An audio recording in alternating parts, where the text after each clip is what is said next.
कई लोग नींद के लिए अल्कोहल लेते हैं, ये कितना इसमें क्या मिथ है और क्या सच है? बड़ा महंगा इलाज है नींद का।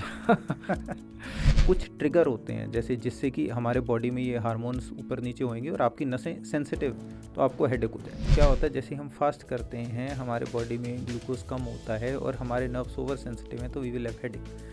अगर वो हेडेक आ रहा है आपको, तो इसका मतलब है फास्टिंग आपके लिए ट्रिगर है और अवॉइड करें फास्टिंग करना, आप हेडेक उसी से ही ठीक हो जाएगा। माइग्रेन में क्या होता है, यूजुअली आपके आधे सिर में दर्द होता है या पूरे सिर में भी हो सकता है, और इस तरीके से का धुक धुक धुक धुक ऐसे पल्सेटाइल टाइप का और थ्रॉपिंग टाइप का पेन होता है। आपको लगेगा, ऐसा लगेगा आपका सिर फटने वाला है। क्या ये जेनेटिक भी हो सकता है कि अगर आपके फैमिली की हिस्ट्री रही हो माइग्रेन की? बहुत कॉमन है, स्पेशली जो बच्चे हैं। ये भी माना जाता है कि माइग्रेन एडल्ट्स में होता है, ऐसा नहीं है, माइग्रेन बच्चों में भी होता है।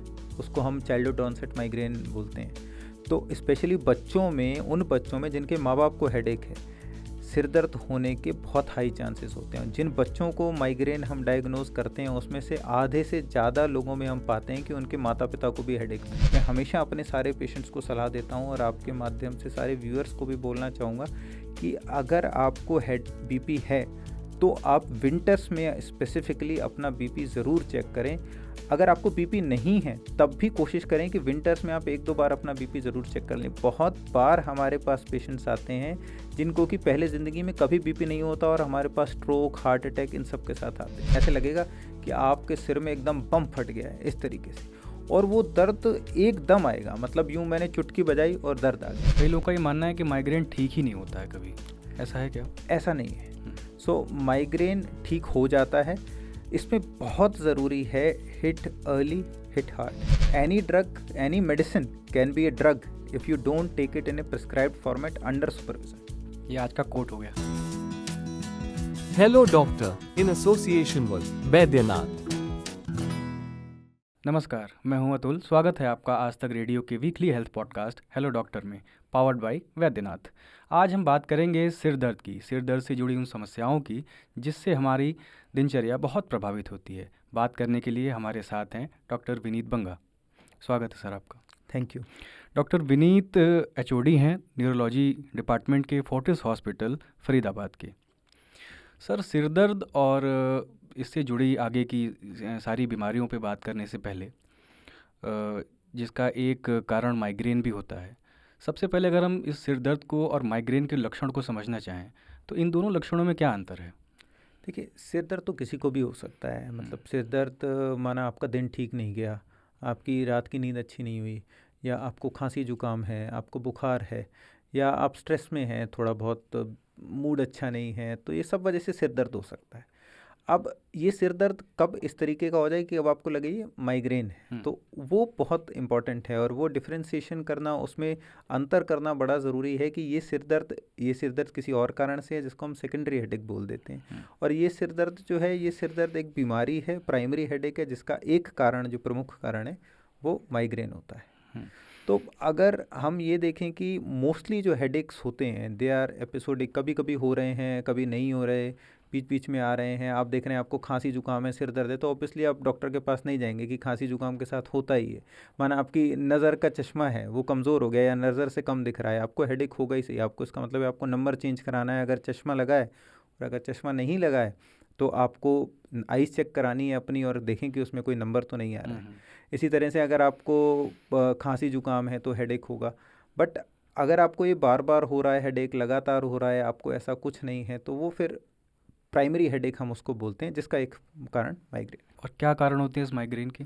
माइग्रेन जो है वो एक हार्मोनल हेडेक है जिसमें हमारे ब्रेन के जो पेन सेंसिटिव स्ट्रक्चर्स हैं, जो हमारे ब्रेन के नर्व्स हैं, उनकी सेंसिटिविटी जो है वो हार्मोन्स के लिए बढ़ जाती है। तो इसमें क्या होता है कि मतलब हमारा एक आम आदमी को समझाना हो, हाँ, जैसे मेरी मदर को माइग्रेन है, हाँ, और उनको आज से नहीं है, लगभग 15-20 साल से है, और मैं देख रहा हूँ कि वो उनकी काउंसलिंग भी हुई, उनको पेन किलर्स भी दिए जाते रहे, लेकिन वो ठीक नहीं हुआ। कभी ना कभी वो उभर जाता है, और ज़्यादातर दवाएं बीच में सेडेटिव चली, उनको नींद की दवाएं चली। तो एक आम आदमी को समझाना हो जिसे ये हार्मोनल इस टर्म को ना समझ पाए, नहीं समझ पाए। सीधे भाषा में आप समझो तो आपकी नसें ओवर सेंसिटिव हो गई हैं कुछ ट्रिगर्स के लिए, कुछ कारणों के लिए।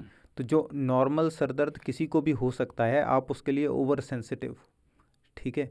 तो कुछ ट्रिगर होते हैं जैसे जिससे कि हमारे बॉडी में ये हार्मोन्स ऊपर नीचे होंगे और आपकी नसें सेंसिटिव हैं, तो आपको हेडेक हो जाएगा। जैसे कुछ लोग शोर से, शोर से, किसी स्मेल से भी, बिल्कुल या कोई ट्रॉमेटिक सीन देख रहे हैं उससे जी। भी। तो इसके ट्रिगर्स जो कॉमन ट्रिगर्स होते हैं जैसे तेज़ रोशनी, तेज़ आवाज़, हम्म, नींद कम होना, व्रत रख लेना, टाइम पे खाना नहीं खाना, रूटीन का चेंज होना, महिलाओं में माहवारी के टाइम पर, तो ये सारे कॉमन ट्रिगर्स हैं। जैसे हर किसी के लिए अलग अलग होता है, जैसे कुछ लोगों के लिए ज़्यादा सोना कैन बी ए ट्रिगर और कुछ लोगों के लिए कम सोने से ट्रिगर हो जाता है। चेंज ऑफ रूटीन हो जाए तो ट्रिगर हो जाएगा। कुछ लोगों में मौसम बदलने से हेडेक होता है, जैसे कुछ लोगों में सर्दियों में ज़्यादा होगा, कुछ लोगों में गर्मियों में ज़्यादा होगा। तो ये छोटे छोटे ट्रिगर्स होते हैं और ये ट्रिगर्स पहचानना बहुत ज़रूरी है, बिकॉज ये ट्रीटमेंट में बहुत हेल्प करेंगे, आपके इलाज में बहुत हेल्प करेंगे। अगर आप ट्रिगर पता करेंगे कि इन ट्रिगर की वजह से मुझे हेडेक हो रहा है और मेरी नसें ओवर सेंसिटिव हैं, तो आप उसको प्रॉपरली ट्रीट कर पाएंगे। कुछ लोग ऐसे होते हैं, व्रत, आपने जो जिसकी व्रत की बात की, बहुत देर की फास्टिंग के बाद, मान लीजिए कि 12 घंटे की फास्टिंग की उन्होंने, वाटर फास्टिंग ही की, उसके बाद जब खाना खाया तो अचानक से उनका जो है सर दर्द शुरू हो जाता है। तो क्या इसको भी माइग्रेन का सिम्टम मान सकते हैं हम? जी बिल्कुल। तो ज़्यादातर केसेस में जो माइग्रेन का एक ट्रिगर मैंने आपको बताया फास्टिंग है। तो क्या होता है, जैसे हम फास्ट करते हैं हमारे बॉडी में ग्लूकोज कम होता है और हमारे नर्व्स ओवर सेंसिटिव हैं, तो वी विल हैव हेडेक। अगर वो हेडेक आ रहा है आपको, तो इसका मतलब है फास्टिंग आपके लिए ट्रिगर है और आप अवॉइड करें फास्टिंग करना, आप हेडेक उसी से ही ठीक हो जाएगा। ट्रिगर के अलावा, इन लक्षणों को पहचानने के अलावा और क्या तरीके हो सकते हैं इसको डायग्नोज करने के? माइग्रेन का जो टिपिकल हेडेक होता है, मैं आपको उसके कुछ लक्षण बताता हूँ। यूजुअली बोला जाता है माइग्रेन को अर्धकपाली भी बोलते हैं। अर्धकपाली माने आधे सिर में दर्द हो रहा है, ठीक है। क्लस्टर हेडेक जिसको, तो हाँ, क्लस्टर हेडेक अलग टाइप का हेडेक है, बिल्कुल। माइग्रेन अलग है, तो क्लस्टर के बारे में इसको भी समझाइए। हाँ, तो माइग्रेन जो है वो अलग टाइप का हेडेक है, क्लस्टर अलग है। माइग्रेन में क्या होता है, यूजुअली आपके आधे सिर में दर्द होता है या पूरे सिर में भी हो सकता है, और इस तरीके से का धुक धुक धुक धुक ऐसे पल्सेटाइल टाइप का और थ्रॉपिंग टाइप का पेन होता है। आपको लगेगा, ऐसा लगेगा आपका सिर फटने वाला है, ठीक है। जनरली दर्द जब शुरू होगा तो धीमे धीमे होगा और 15 मिनट से आधे 1 घंटे के अंदर वो दर्द पूरा तेज़ हो जाएगा। और जब वो दर्द तेज़ होता है, उसके साथ जो चीज़ें होती हैं वो बहुत ज़रूरी जाननी है कि आपकी लाइट के लिए सेंसिटिव हो जाएगी। आपको ऐसा मन करेगा रोशनी बंद हो जाए, कोई बात ना करे, चिड़चिड़ापन लगेगा, मैं आराम से अंधेरे कमरे में सो जाऊं, कोई बोले ना, कोई शोर शराबा ना करे, आँखों से पानी निकलना, आँखों का लाल होना, ये सब बहुत कॉमन ट्रिगर है। उल्टी का मन होना, जी कच्चा होना, उल्टी का आना।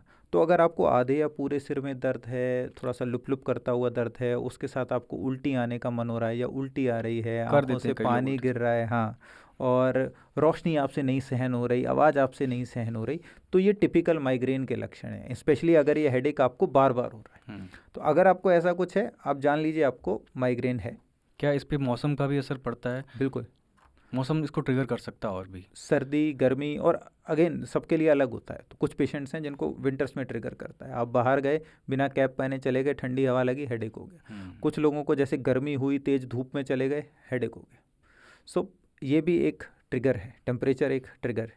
और क्या ये जेनेटिक भी हो सकता है कि अगर आपके फैमिली की हिस्ट्री रही हो माइग्रेन की? बहुत कॉमन है, स्पेशली जो बच्चे हैं। ये भी माना जाता है कि माइग्रेन एडल्ट्स में होता है, ऐसा नहीं है। माइग्रेन बच्चों में भी होता है, उसको हम चाइल्डहुड ऑनसेट माइग्रेन बोलते हैं।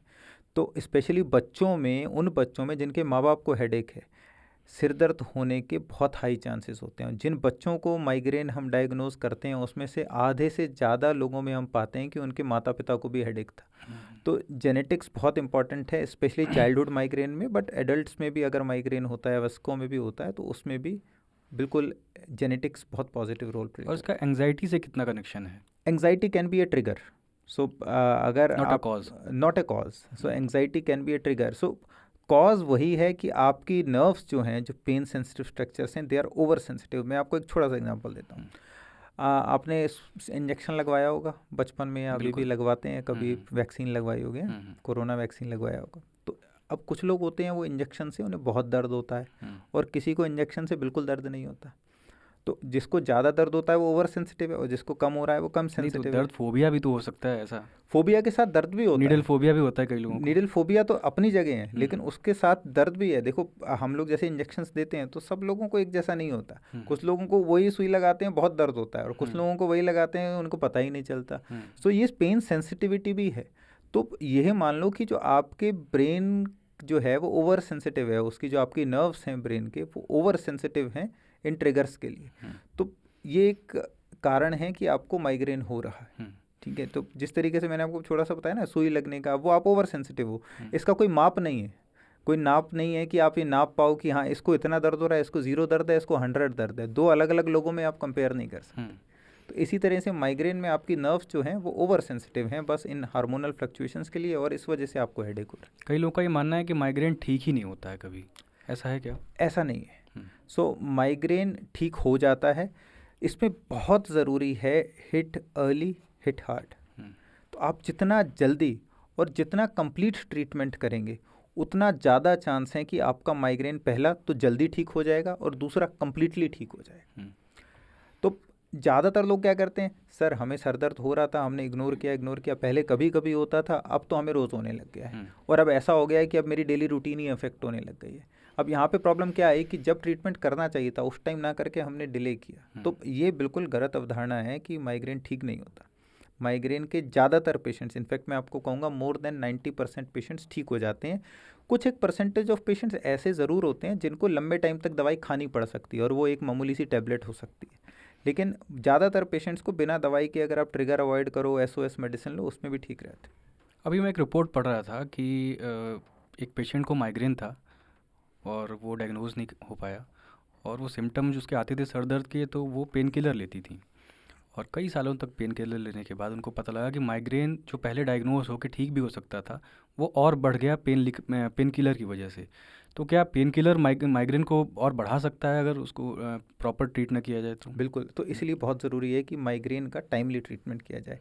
मोस्टली पेशेंट्स माइग्रेन 2 टाइप के होते हैं, तो ये बताने के पहले कि पेन किलर से हेडेक बढ़ता है या नहीं बढ़ता है, मैं आपको माइग्रेन के टाइप बताता हूँ। तो माइग्रेन 2 टाइप का होता है एपिसोडिक माइग्रेन, जो माने कभी कभी हो रहा है, माना महीने में 1-2 बार हो गया, और एक हो गया क्रॉनिक माइग्रेन, जिसमें आपको बार बार हेडेक हो रहा है, महीने में 3-4 बार से ज़्यादा, 2-3 महीने हो गए हैं आपको हेडेक हो रहा है, तो उसको हम बोलते हैं क्रॉनिक माइग्रेन।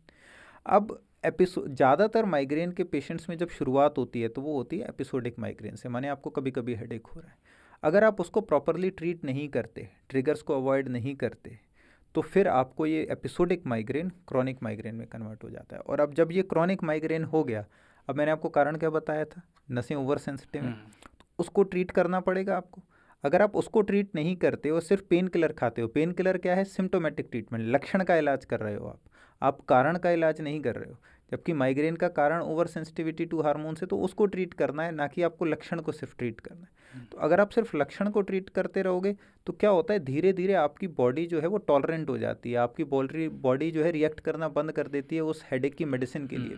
और इस बीमारी को हम बोलते हैं मेडिकेशन ओवर यूज हेडेक।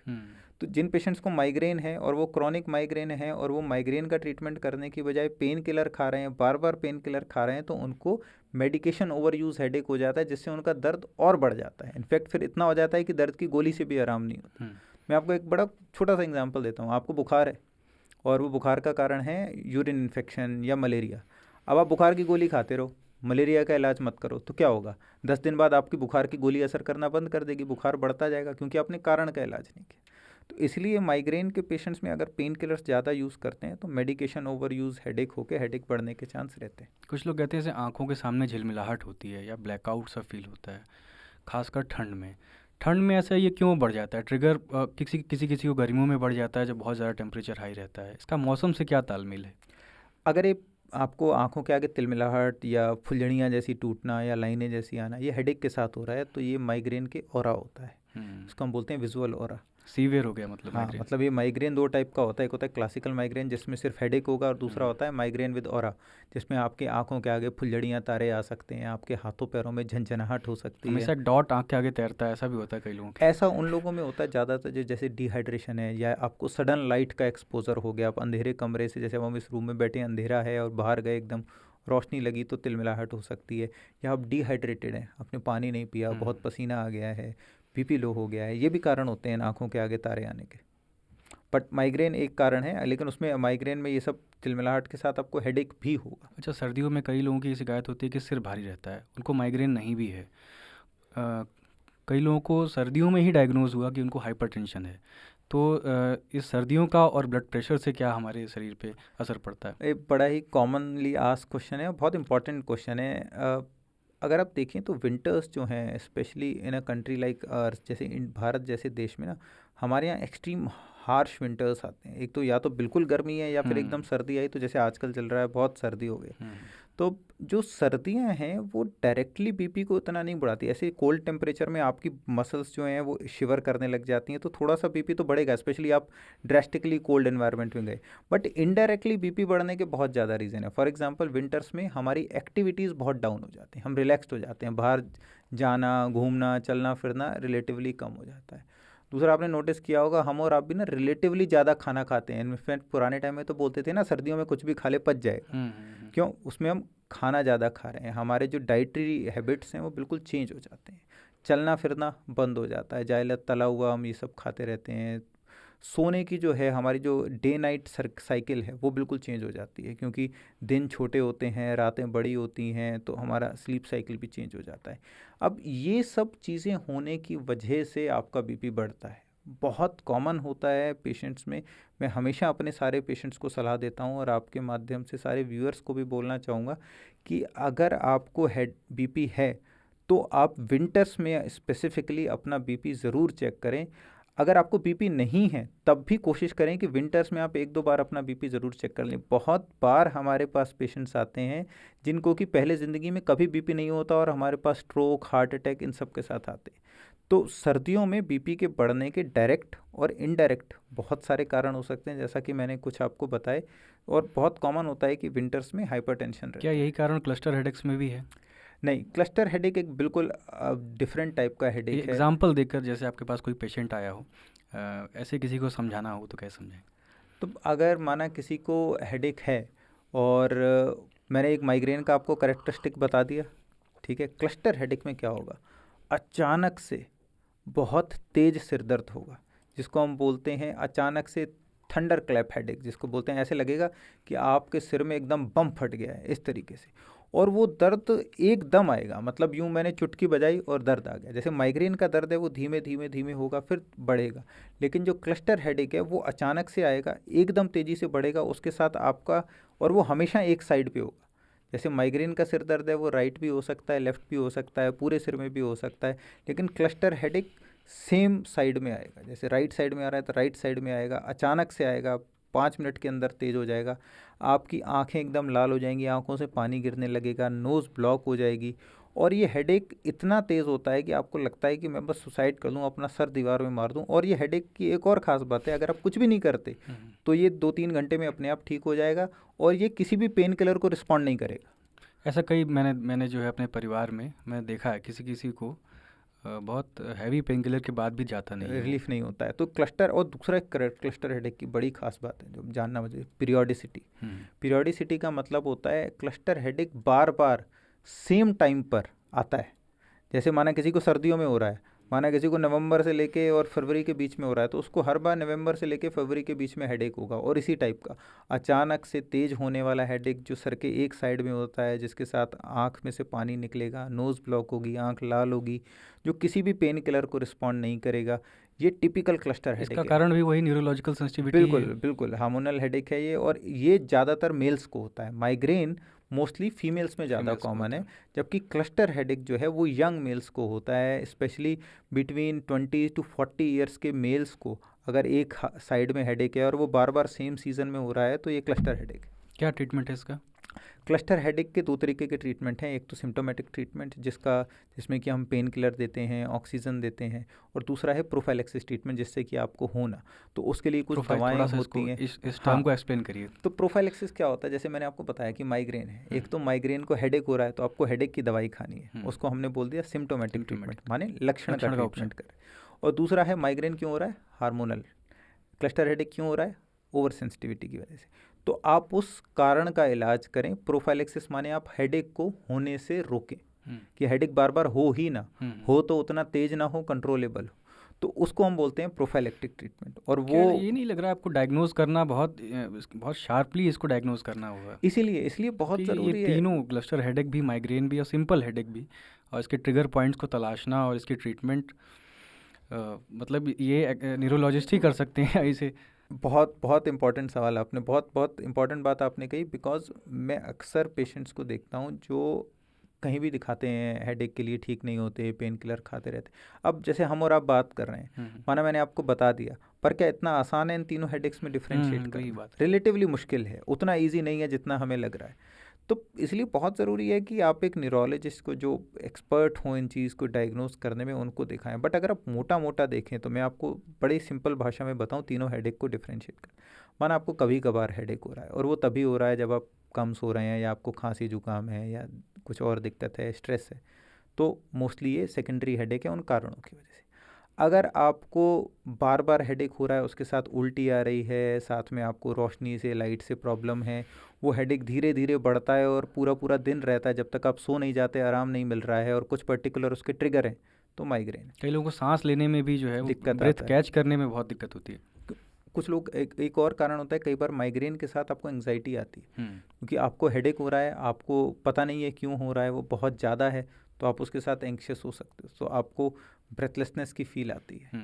तो ये भी होता है patient एक्चुअल में वो सांस की कमी होती नहीं है। मैंने नहीं, देखा है कि SpO2 उन लोगों का बिल्कुल नॉर्मल है, 98 99 रहता है, बस फील होता है, बस फील इस होता है, तरह का। क्योंकि दे फील एंग्शियस। तो जो एंग्जाइटी है, जो अंदर की हमारी एंग्जाइटी है, वो बाहर निकल के आती है, तो उस समय हम तेज़ सांस लेने लग जाते हैं। जैसे हम कभी घबराते हैं तो क्या होता है, हमारे दिल की धड़कन बढ़ जाएगी, हम तेज़ सांस लेने लग जाएंगे। वही जो है माइग्रेन के पेशेंट्स में भी कई बार अच्छा, होता अब है। जिसको प्राइमरी सिम्टम्स हैं और डायग्नोज भी हो जा रहा है, वो अपनी लाइफस्टाइल में बदलाव करके कैसे सुधार सकता है इसे? सबसे इम्पोर्टेंट मैंने आपको क्या बताया, माइग्रेन के ट्रिगर है, उनको पॉइंट आउट करो। ट्रिगर को पॉइंट आउट करो आप। हर आदमी के लिए, हर इंसान के लिए वो अलग है। आपके लिए ट्रिगर हो सकता है तेज़ रोशनी, तेज़ आवाज़, मेरे लिए वो ट्रिगर हो सकता है अंधेरा या तेज कुछ और कारण, जैसे परफ्यूम, जैसे कि व्रत रखना, ठीक है, बहुत कॉमन है। अब अगर किसी, तो आप सबसे पहले अपने ट्रिगर को रिकॉग्नाइज करें और ट्रिगर को अवॉइड करें। तो तेज, जैसे आप धूप में जा रहे हैं, कैसे अवॉइड कर सकते हैं? धूप में जा रहे हैं, गॉगल लगाएं, टाइम पे खाना खाएं, व्रत ना रखें, खाली पेट ना रहें, टाइम पे सोएं, नींद अपनी पूरी लें। अल्कोहल एक कॉमन प्रेसिपिटेटिंग फैक्टर है, तो जिन लोगों को है उन्हें अल्कोहल अवॉइड करना चाहिए। बहुत कॉमनली मैं देखता हूँ कि थिएटर में मूवी देखने से हेडेक हो गया। क्यों? थिएटर में ब्राइट लाइट और लाउड नॉइज़ दोनों है, तो आपको वहाँ मूवी देखते ही हेडेक होने लग जाएगा। अल्कोहल और ट्रिगर करता है माइग्रेन को, बिल्कुल, क्लस्टर हेडेक को भी। बिल्कुल, क्या स्पेशली कारण होते हैं माइग्रेन इसके? को। क्या कारण होते हैं? कई लोग कहते हैं कि अल्कोहल के बाद उन्हें ऐसा लगता है कि वो जागे रहते हैं नींद में भी, और सुबह हेडेक रहता है उनको। वो एक तरीके का हैंगओवर मान के चलें, जिसमें आपका जो ब्रेन है वो सप्रेस हुआ, लेकिन उसने आपको सप्रेस करके सुला दो दिया, लेकिन वो सप्रेस जो नॉर्मल स्लीप पैटर्न नहीं था, जो हमारी। हैंगओवर इज बेसिकली डिहाइड्रेशन ना। नहीं नहीं, हैंगओवर एक पूरा टर्म है, हैंगओवर में सिर्फ डिहाइड्रेशन नहीं होता। सो हैंगओवर में आपको हेडेक होगा, थकान रहेगी, आप डिहाइड्रेटेड भी रहेंगे। हैंगओवर क्या है? देखिए मैं आपको बताता हूँ कि ब्रेन में दो तरीके के केमिकल होते हैं, एक जो ब्रेन को एक्साइट करके रखते हैं और एक जो ब्रेन को दबा के रखते हैं। Excitatory chemicals and inhibitory chemicals. Normally ये बैलेंस में रहते हैं। आपको भागना है, एक्साइटेटरी चाहिए, आपको रुकना है, नेगेटिव चाहिए, आपको जागना है, एक्साइटेटरी चाहिए, आपको सोना है, नेगेटिव चाहिए। नॉर्मली ये बैलेंस में रहते हैं, जो चीज़ आपको जब ज़रूरत है वो आ रही है। अब अगर आप कोई बाहर से ऐसा केमिकल ले लेते हैं, इंजेक्शन के रास्ते, अल्कोहल के रास्ते, दवाई के रास्ते, जो आपके ब्रेन में केमिकल इम्बेलेंस कर दे, तो क्या होगा? फिर आपको कुछ ना कुछ प्रॉब्लम होगा। मैं इसलिए पूछ रहा हूँ क्योंकि माइग्रेन में इस पे भी हम आएंगे कि नींद एक कितनी ज़रूरी चीज़ है हमारे सर दर्द को ठीक करने के लिए, माइग्रेन पे आराम पहुंचाने के लिए। कई लोग नींद के लिए अल्कोहल लेते हैं, ये कितना इसमें क्या मिथ है और क्या सच है? बड़ा महंगा इलाज है नींद का। तो मैं अपने सारे पेशेंट को यही बोलता हूँ कि आप अगर नींद के लिए अल्कोहल ले रहे हो तो आप बड़ा महंगा इलाज ले रहे हो। एक तो क्योंकि अल्कोहल महंगा है, कोई इतना सस्ता तो होता नहीं। सेकेंडरी, जो अल्कोहल से होने वाले आपको साइड इफ़ेक्ट होने वाले हैं, उसके इलाज में आपका बड़ा पैसा खर्च होगा। तो अगर किसी को नींद नहीं आ रही है, पहले तो उस नींद ना आने का कारण लें। माना वो स्ट्रेस और एंग्जाइटी है तो आप उसको ट्रीट करें, ठीक है, नींद आ जाएगी। माना किसी को एग्ज़ाम स्ट्रेस है तो नींद नहीं आएगी, ठीक है। अब होता क्या है कि जो लोग लगातार अल्कोहल लेते हैं, जो मैं आपको केमिकल वाला बता रहा था, अब यहाँ वो आता है। अल्कोहल एक इनहिबिटरी मॉलिक्यूल है, अगर वो आपके ब्रेन को दबा के रखता है। अगर आप लगातार अल्कोहल ले रहे हैं तो क्या हो गया? आपके ब्रेन में इनहिबिटरी केमिकल्स ज़्यादा हो गए, एक्साइटेटरी कम हो गया, ब्रेन थोड़ा सा शांत हो गया। अब जैसे ही अल्कोहल का इफेक्ट जाएगा वो बैलेंस गड़बड़ हो जाएगा, क्योंकि अब आपके ब्रेन को आदत हो गई है negative chemical. Suddenly brain hyper active हो जाएगा, उसी को हम विड्रॉल सिम्टम बोलते हैं। उसकी वजह से फिर वो बोलते हैं अब हमें आदत हो गई, अब हमें अल्कोहल के बिना नींद नहीं आती। वो एक एडिक्शन हो गया है हम्म। जिसकी वजह से आपको अब आपके ब्रेन को, आपकी बॉडी को अल्कोहल के इनिबिटरी इफेक्ट्स की आदत हो गई है और अब आपसे वो छूट नहीं रही। वो ऐसा नहीं है कि आप वो सोने के लिए ले रहे हो, अगर आप कुछ दिन नहीं लोगे वापस नींद आने लग जाएगी, लेकिन वो सडनली छोड़ोगे तो वापस से बैलेंस ख़राब होगा तो आपको प्रॉब्लम होगा। अल्कोहल की तरह एक एडिक्शन है मोबाइल हाँ, या स्क्रीन, हमारा लैपटॉप का, टैबलेट का। ये कितना ट्रिगर करता है माइग्रेन को? बहुत ज़्यादा, बहुत ज़्यादा। स्पेशली आप एक डार्क रूम में रात को सोने के पहले ब्राइट स्क्रीन करके फ़ोन के अगर आप और कान में ईयरफोन लगा के रील देख अगर रहे आप हैं। सुन रहे हो तो उसमें आपने सारी दुनिया के ट्रिगर इन्वॉल्व कर लिए। ब्राइट लाइट भी है, हम्म। ईयरफोन लगा हुआ है, लाउड नॉइज़ भी है, ठीक है, आप अंधेरे कमरे में बैठे हो, एक ग्लेयर भी है, और आप सो नहीं रहे हो रात को, आपको सोना चाहिए। और जब आप फ़ोन चला के सोओगे तो ऑब्वियसली ब्लू रेज हैं तो नींद भी उतनी अच्छी नहीं आएगी, तो आपके स्लीप डिप्राइवेशन भी हो गया। तो आपने एक साथ 4 ट्रिगर पकड़ लिए। तो ज़्यादा स्क्रीन टाइम स्पेशली रात में फ़ोन चलाना बहुत बड़ा ट्रिगर है माइग्रेन का। इसके अलावा अगर आपको सलाह देना चाहें, जो आपके डेली ओपीडी करते हुए पेशेंट्स आते हैं, उनके एक्सपीरियंस से अगर आप कुछ बताना चाहें तो। सबसे इम्पॉर्टेंट माइग्रेन में है कि आप अपने हेडेक को टाइमली ट्रीट करें। मोस्टली पेशेंट्स जो हमारे पास आते हैं, ऑलमोस्ट 90%, मोर देन 90% पेशेंट जो हमारे पास आते हैं वो हमारे पास बहुत लेट आते हैं। उनको ऑलमोस्ट सालों से, महीनों से हेडेक हो रहा होता है और वो उसको इग्नोर करते हैं। कुछ लोग ऐसे भी आते होंगे जो गूगल करके सिम्टम्स को बहुत ज़्यादा गंभीर समझ के आ जाते होंगे, हाँ, जिनसे जैसे ये कि कहना होता हो कि भाई नींद से भी आ सकता है ये सिर दर्द। बिल्कुल। और कुछ लोग तो ऐसे आते हैं कि जब वो गूगल करोगे ना, आप हेडेक का कारण गूगल करोगे ना, सबसे पहले आएगा ट्यूमर, ठीक है, जो कैसे? जो जो बहुत कम कॉमन कारण है, हम्म। ठीक है।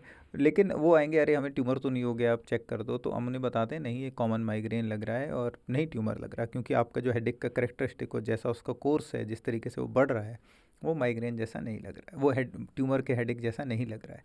सो बहुत बार जो हमारे पास पेशेंट आते हैं तो मैं सबको ये बोलता हूँ कि आप अपने सिम्टम्स को इग्नोर ना करो, टाइम पे रिकग्नाइज करो। और सबसे इंपॉर्टेंट है माइग्रेन के पेशेंट्स के लिए ट्रिगर का पता करना। आप ऑलमोस्ट 70% अपना हेडेक अपने ट्रिगर से रिकग्नाइज करके ट्रीट कर सकते हो। माना आपको लाइट से ट्रिगर है, आप गॉगल लगाओ। आपको नींद से ट्रिगर है कि आप नींद कम होती है, सुबह उठ जाते हो, हेडेक है, आप नींद पूरी ले लो, आपको हेडेक नहीं होगा। आपको परफ्यूम से, आप घर में अगरबत्ती मत जलाओ, परफ्यूम मत लगाओ। आपको ट्रैवल से है, आप ट्रैवल के पहले एक हेडेक की मामूली सी टैबलेट ले लो। सो ज़्यादातर ट्रिगर तो अवॉइडेबल हैं। कुछ ट्रिगर ऐसे हैं जो आप अवॉइड नहीं कर सकते। जैसे किसी को माना daily day to day life में ही कुछ स्ट्रेस है या उसका वर्क रूटीन हार्ड है जिसको वो अवॉइड नहीं कर सकता, तो बात अलग है, लेकिन 90% ट्रिगर्स आर अवॉइडेबल। सो मैं सबको ये बोलता हूँ, जल्दी रिकॉग्नाइज करो, ट्रिगर्स को रिकॉग्नाइज करो, ट्रिगर्स को अवॉइड करो, आपकी 50-70% प्रॉब्लम ऐसे ही सॉल्व हो जाएगी। नींद के बारे में कुछ बताइए, क्वालिटी स्लीप कितनी ज़रूरी है? बहुत ज़्यादा। मतलब हम जानते तो हैं ये बात कि क्वालिटी स्लीप कितनी ज़रूरी है, लेकिन आजकल मोबाइल की वजह से हम बात कर रहे थे, नींद का, गहरी नींद मिलना मुश्किल हो गया है। ऐसा है नहीं, गहरी नींद मिलना बड़ा आसान है। मतलब मोबाइल, फॉर एग्जांपल जैसे मेरे जैसा प्रोफेशन है उसमें तो बहुत ज़रूरी है, पर जैसे अगर आप क्राइम रिपोर्टर नहीं हैं और आपको रात को उठ के नहीं जाना, तो there is no reason that you should keep your mobile on in the night. Hmm. क्योंकि मोबाइल जो है वो आपके लिए बहुत सारे प्रॉब्लम्स लेके आता है। तो नींद होना बहुत ज़रूरी है। नींद ही सबसे इंपॉर्टेंट कारण के, नींद जो है ना वो आपकी बॉडी का जो वियर एंड टीयर जो हो रहा है, जो दिन भर का भाग दौड़, और आप गाड़ी चलाते हो तो गाड़ी को रोकना ज़रूरी है ना, ठंडा करना ज़रूरी है, वो आपकी सारी रिपेयर जो होती है वो सब आपकी नींद में होती है। जो आपकी दिन भर आप चीज़ें फील करते हो, महसूस करते हो, अगर जो याद रखनी है आपको, वो सारी मेमोरीज आपकी नींद में बनती हैं। तो नींद एक ऐसा फेज़ है, माना आपने दुनिया भर का सारा पैसा इकट्ठा कर लिया और उसको आपने बैंक के लॉकर में नहीं रखा, या आपने उसको संभाल के नहीं रखा, या उसको ढंग से यूज़ नहीं किया, तो वो वैसा हाल है। अगर आपने बहुत मेहनत कर ली, बहुत सब कुछ कर लिया, लेकिन अगर आपकी नींद अच्छी नहीं है तो आप इवेंचुअली, आपका वो बॉडी में वियर एंड टीयर शो होना लग जाएगा। क्योंकि स्लीप में कुछ हार्मोन्स रिलीज होते हैं, जैसे कि ग्रोथ हार्मोन, वो हमारी बॉडी की रिपेयर के लिए बहुत ज़रूरी है, हमारी मेमोरीज़ को बनाने के लिए, हमारी याददाश्त को मेंटेन करने के लिए बहुत ज़रूरी है। बहुत अगले लोग दिन कहते हैं रिचार्ज करने के लिए आपको। रिचार्ज करने के लिए बहुत ज़रूरी है। आप ऐसा नहीं कर सकते कि फ़ोन यूज़ ही किए जा रहे हो, रिचार्ज नहीं कर रहे हो। अब बहुत लोग कहते हैं मेरे को ना सर याद नहीं रहता, भूल जाता हूँ, मुझे डिमेंशिया तो नहीं हो गया है। और ये लोग कौन कहते हैं, जो 30-35 साल 40 साल के लोग हैं। मैं उनको अक्सर कहता हूँ कि मेमोरी 2 चीज़ों से बनती है। एक होती है अटेंशन, जिसकी वजह से हमारी मेमोरी हमें रिटेन होती है, और दूसरी होती है रिकॉल, उस चीज़ को याद रखना। माना मैं आपसे बात कर रहा हूँ और मैं आपकी बात, आपके सवालों को ध्यान से नहीं सुन रहा हूँ, या मैं कुछ और चीज़ पे मेरा ध्यान है, तो मुझे याद नहीं रहेगा। लेकिन उसका कारण ये नहीं कि मेरी मेमोरी में वीकनेस है, मेरी अटेंशन नहीं है। जब मैंने चीज़ों पे अटेंशन ही नहीं दिया तो मैं उनको रिटेंशन कहाँ से कर पाऊँगा। सो पहले तो मेमोरी बनाना ज़रूरी है, तब रिकॉल होती है। प्रॉब्लम क्या है कि बिकॉज हम सही से सो नहीं पा रहे हैं तो हमारी जो मेमोरीज़ हैं, जो शॉर्ट टर्म मेमोरी है, वो कन्वर्ट नहीं हो पाती लॉन्ग टर्म मेमोरीज। उस वजह से हमको भूलने की बहुत दिक्कत होती है। अच्छा, इसमें कई सारे घरेलू उपाय लोग इस्तेमाल करते हैं डॉक्टर के पास जाने से पहले, जिसमें से कुछ अच्छे भी हैं, जैसे मेडिटेशन है, सिंपल योगा है। कौन से ऐसे घरेलू उपाय हैं जो नहीं करने चाहिए बिल्कुल? बिल्कुल नहीं करने चाहिए। कुछ आप एग्जांपल दो, मतलब ऐसा मुझे याद नहीं आ रहा। कई लोग सिर दर्द में चाय पीने शुरू करते हैं। चाय से बहुत बेसिक चीज़ें हैं। तो कुछ लोगों को चाय से तो आराम नहीं आता। कैफ़ीन जो होता है, अगर आप उसको एक अच्छे अमाउंट में लेते हैं जैसे, तो उससे हेडेक आपका ठीक हो सकता है। लेकिन कुछ लोगों का हेडेक कैफ़ीन से बढ़ भी जाता है, और कैफ़ीन आपका बीपी भी बढ़ाता है। तो अगर आपको हाइपरटेंशन है तो आप कभी कैफ़ीन कॉफ़ी यूज़ ना करें। हेडेक क्या ट्रीट करने के लिए इन जनरल आपको कैफ़ीन को अवॉइड करना चाहिए जी। तो और चाय पीने से हेडेक ठीक होता है, ये एक बहुत बड़ा मिथ है। किसी का हेडेक चाय पीने से ठीक नहीं होता, क्योंकि साइंटिफिकली ठीक नहीं हो सकता। वो हमारा एक साइकोलॉजिकल बन जाता है कि वो है। जो आपने रात के नुस्खे बताया ना, कि जो घरेलू नुस्खे हैं जो हमें करने चाहिए प्रॉपर स्लीप के लिए, वो सबसे इम्पोर्टेंट है। आप सेम टाइम पे सोएं रोज़, और जब सोने लगें उसके 2-3 घंटे पहले, 2 घंटे पहले एटलीस्ट, आप अपना फ़ोन या आसपास की चीज़ें जो हैं, ब्राइट लाइट, इन सब एक्सपोजर से थोड़ा सा। इसका रिलेशन डाइट से भी तो होगा ज़रूर, नींद और हमारी जो है। डाइट से है, बिकॉज अगर आपका पेट नहीं भरा आपको नींद नहीं आएगी। आप खाली पेट हो आपको नींद नहीं आएगी। आपने बहुत ज़्यादा खा लिया आपको हाई एसिडिटी प्रोटीन हो डाइट लिए जाएगी। अगर, हाई प्रोटीन डाइट लें, अगर वो डाइजेस्ट नहीं हो पाई आपको, तो फिर आपको नींद नहीं आएगी, आपको बेल्चिंग होएगा, आपको एसिडिटी रहेगी। तो सोने के लिए तो सबसे ज़रूरी है कि आप एक शांत एनवायरनमेंट कर लें, अंधेरा कर लें, उस समय फ़ोन ना चलाएं, सेम टाइम पे सेम टाइम पे रोज़ सोएं। आपकी रूटीन बिल्कुल पक्की होना चाहिए, क्योंकि बॉडी का एक सर्केडियन रिदम होता है। जैसे आपका एक रिदम है ना, आपका हमारा एक रिदम है, तो बॉडी का एक रिदम होता है जिसको हम बोलते हैं सर्केडियन रिदम, जिसको हम बायोलॉजिकल क्लॉक देसी भाषा में बोलते हैं। तो ब्रेन की एक, बॉडी की एक क्लॉक है। आप उसको जितना अपसेट करोगे उतना वो रीसेट होने में टाइम लेगा। तो बॉडी, ब्रेन भगवान ने इस तरीके से बनाया है कि मेलेटोनिन हार्मोन होता है जो स्लीप के लिए है, और वो रात को ही रिलीज़ होता है, अंधेरे में ही रिलीज़ होगा। इसी वजह से तो जेट लैग होता है। जेट लैग क्यों होता है? क्योंकि हम गए एकदम, वो जो हमारा स्लीप का साइकिल था, हमारा दिन में हमारा मेलेटोनिन रिलीज़ नहीं होना था, रात को रिलीज़ होना था। अब जब रिलीज़ होना था उस टाइम पे वहाँ हम दूसरी जगह पहुँच गए, जहाँ फिर से दिन हो गया। अब हमारी बॉडी समझ ही नहीं पा रही कि आइडियली तो वो रात में आ गई है बॉडी की क्लॉक, लेकिन जो विजिबल क्लॉक आपको दिख रही है वो दिन है। इसी को हम जेट लैग बोल देते हैं। अच्छा, ये अभी बूढ़े लोगों में मेलाटोनिन जो है उसका प्रोडक्शन कम हो जाता है बॉडी में, तो वो लोग अब बाज़ार में मेलाटोनिन की बहुत सारी टैबलेट्स आई हैं, ये कितनी सेफ़ हैं? सेफ़ हैं अगर आप एक प्रिस्क्रिप्शन फॉर्म में उनको यूज़ इससे करते एडिक्शन हैं। नहीं होता है? मोस्टली नहीं होता, एडिक्शन नहीं होता, और अंडर सुपरविज़न यूज़ करना चाहिए। बिकॉज एक मेडिसिन और एक ड्रग में क्या डिफरेंस होता है? मैं अगर आपसे पूछूं एक मेडिसिन और एक ड्रग में क्या फ़र्क है, तो वो फ़र्क है एक प्रिस्क्रिप्शन का। ठीक है, वही ड्रग एक प्रिस्क्राइब्ड फॉर्मेट में मेडिसिन बन जाता है, और वही मेडिसिन एक अनप्रिस्क्राइब्ड फॉर्मेट में ड्रग बन जाता है। हमें जब पढ़ाया जाता था ना, बात बताइए। हाँ, तो जब हमें पढ़ाया जाता था मेडिकल स्कूल में, हम MBBS कर रहे थे, तो पढ़ाते थे, हम सारे पढ़ते थे drugs drugs drugs drugs second year में। जब फाइनल ईयर में आए तो आने लग गए मेडिसिन मेडिसिन मेडिसिन। क्यों?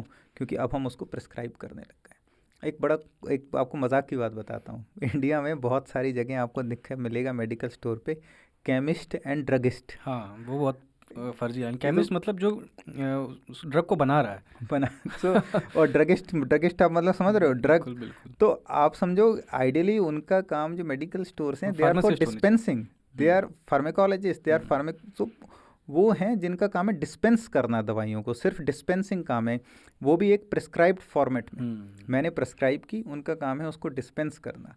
तो मेडिसिन और ड्रग में बड़ा फ़र्क है। तो आप जो ड्रग, अब मेलेटोनिन ड्रग बन जाएगा अगर आप उसको अनप्रिस्क्राइब्ड फॉर्मेट में। केमिस्ट तो बहुत मिसयूज्ड वर्ड है, मोस्ट मिसयूज्ड वर्ड है केमिस्ट, और वो ऊपर से ड्रगिस्ट। मतलब मैं तो पहले जब छोटा था, मैं देखता था, जब मैंने मेडिकल स्कूल में किया, मैंने कहा ये क्या लिखा हुआ है, केमिस्ट और ड्रगिस्ट, मतलब कुछ फिट ही नहीं होता। तो ये बहुत कॉमन है। और जैसे मेलेटोनिन की हम बात कर रहे थे, तो मेलेटोनिन को भी आपको एक प्रिस्क्राइब्ड फॉर्मेट में अंडर सुपरविजन लेना चाहिए। Any drug, any medicine can be a drug if you don't take it in a prescribed format under supervision. ये आज का कोट हो गया। बिल्कुल, ये बहुत इंपॉर्टेंट है। मेरा इनफैक्ट रिसेंटली मैं कहीं बात कर रहा था, तो मैंने उनको बताया ये बात, and they were also very surprised. और बहुत छोटी सी बात है, और इसको जानना बहुत ज़रूरी है। लोगों को लगता है अरे हम तो मेडिकल स्टोर पे चले गए, उसने हमें दवाई दे दी, हमने खा लिया। पेन किलर होता था, वो गए, उसने पेन किलर दे दिया। मैं आपको बहुत कॉमन एग्जांपल बताता हूँ, आज की ओपीडी का। मेरे पास एक पेशेंट आया है एपिलेप्सी के, कहते हैं हमारे केमिस्ट ने बोला है कि जो आप जो है नारकोटिक खा रहे हो। तो मैंने कहा नहीं, आपको तो एपिलेप्सी की दवाई चल रही है। तो बोले नहीं, उसने बोला कि आप नारकोटिक खा रहे हो। अब प्रॉब्लम क्या है, जो वहाँ पे फार्माथेरेपिस्ट बैठे थे फार्माकोलॉजी, उन्होंने जो है बोला कि ये जो दवाई एपिलेप्सी की थी, जो एपिलेप्सी में यूज़ होती थी, उसका साइड इफ़ेक्ट है, उससे नींद आती है। बट उनको उतना समझ नहीं था, तो उन्होंने उनको बोला कि ये नारकोटिक है। अब होता क्या है, कई बार ये तो उसने आके पूछ लिया, कई बार पेशेंट वो दवाई छोड़ देता है और उसकी वजह से उसको एपिलेप्टिक फिट आ जाएगा, कन्वल्जन आ जाएगा, नारकोटिक प्रॉब्लम हो तो जाएगा। ग्रुप है एक दवाइयों का। नारकोटिक एक ग्रुप है दवाइयों का, और इवन नारकोटिक्स को भी अगर आप प्रॉपर प्रिस्क्राइब्ड वे में यूज़ करो तो वो दवाइयाँ ही तो दवाइयाँ हैं। ही हैं, बिल्कुल। अगर आप उसको अनप्रिस्क्राइब्ड फॉर्मेट में यूज़ करो तब ऑब्वियसली वो काम करते हैं, अब्यूजिव पोटेंशियल है, उनका एडिक्शन हो जाता है उनसे। तो वो सब चीज़ें हैं, ये बड़ा बहुत थिन लाइन है, मतलब नहीं, लेकिन आजकल ड्रग इंस्पेक्टर्स भी ना फार्मासिस्ट को कहते हैं कि नारकोटिक ड्रग को आपको बहुत सावधानी से देना है पेशेंट को, तो वो डरा के हो सकता है दे दिया हो उनको। नहीं, पर इसका रूल है। जैसे फॉर एग्जांपल मैं आपको बताता हूँ, नारकोटिक ड्रग को बिना प्रिस्क्रिप्शन के नहीं दिया जा सकता। जितने दिन के लिए दिया जाए उतने दिन के, और एज़ पर गवर्नमेंट रूल आप जो भी नारकोटिक्स प्रिस्क्राइब करते हो उसका आपके पास पूरा रिकॉर्ड होना चाहिए। आपने कब दी, कितनी डोज में दी, किस प्रिस्क्रिप्शन पे दी, किसको दी, हर चीज़ की एंट्री आपको करना मैंडेटरी है। और ये इसलिए बहुत इंपॉर्टेंट है क्योंकि बहुत बार मिसयूज़ हो जाता है इन दवाइयों का। थैंक यू सर, हमने काफ़ी बातें की, काफ़ी माइग्रेन से, हेडेक से रिलेटेड। तो आपने देखा कि माइग्रेन ठीक हो सकता है, जल्दी ठीक हो सकता है अगर आप इसके ट्रिगर पॉइंट्स को पहचानें, इसका जल्दी से डायग्नोसिस कराएं। आप सुन रहे थे अतुल को, साथ में थे डॉक्टर विनीत बंगा। आज का एपिसोड आपको कैसा लगा कमेंट बॉक्स में हमें लिखकर ज़रूर बताएं। धन्यवाद। Hello doctor in association with Baidyanath.